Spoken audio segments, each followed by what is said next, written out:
বিশ্বের সবচেয়ে প্রবীণ রাষ্ট্রপ্রধান ৯২ বছর বয়সী পল বিয়া অষ্টমবারের মতো আফ্রিকার দেশ ক্যামেরুনের প্রেসিডেন্ট নির্বাচিত হয়েছেন। দেশটির সাংবিধানিক কাউন্সিলে ঘোষণা দিয়েছে।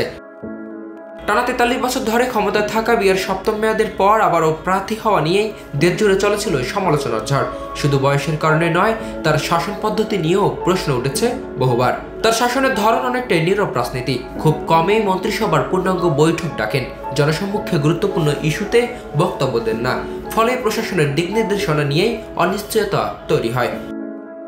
গত এক দশকেরও বেশি সময় ধরে কামরুনের প্রেসিডেন্ট পল বিয়াকে যেন এক ধরনের সাংবিধানিক রাজা হিসেবেই দেখা যাচ্ছে। একজন প্রতীকী শাসক যিনি কিছু গুরুত্বপূর্ণ সিদ্ধান্ত নেন ঠিকই, কিন্তু অধিকাংশ নীতিগত দিক নির্দেশনা নির্ধারণের দায়িত্ব অন্যদের উপর ছেড়ে দেন। ২০১৮ সালে নির্বাচনে বিরোধী নেতা মরিস কামতোকে হারিয়ে সপ্তম মেয়াদে ক্ষমতায় আসেন বিয়া। পরে ফল নিয়ে প্রশ্ন তোলায় কামতোকে ৮ মাসের বেশি কারাভোগ করতে হয়।